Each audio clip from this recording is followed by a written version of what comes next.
તો મિત્રો કે સંતોનું એવું કહેવું છે કે મનુષ્ય અવતાર મોંઘામાં મોંઘો છે. તો ખરેખર આપણને એવું નહીં લાગતું કે આપણે મોંઘામાં મોંઘો અવતાર મળ્યો છે તો આપણે મોંઘામાં મોંઘો અને કદાચ પશુ પક્ષીનો કે બીજો કોઈ પણ અવતાર મળે તો એમાં આપણી ઓળખાણ કરવી હોય તો આપણે ના કરી શકીએ. એટલે જ સંતોએ કીધું છે કે મોંઘામાં મોંઘો મનુષ્ય અવતાર કહેવાય.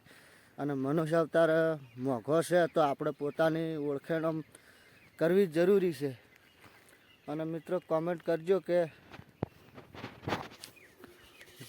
તમે કોમેન્ટમાં કહેજો મનુષ્ય અવતાર જ મોંઘામાં મોંઘો છે અને મનુષ્ય અવતારે પોતાની ઓળખાણ આપણે ખરેખર કરી લીધા જેવી છે.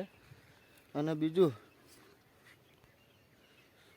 એમ કે ખરેખર આપણે જેટલી યુનિયમના અવતાર આપણે જેટલા અવતાર લઈને એક નેઠ મનુષ્યનો અવતાર મળ્યો હોય તો મનુષ્ય અવતાર મળ્યા પછી આપણે જો ખરેખર આપણી ઓળખાણ ના કરીએ અને ફરીથી પાછો કોઈ બીજો અવતાર આવે તો આપણાથી કોઈ થાય એવું નહીં.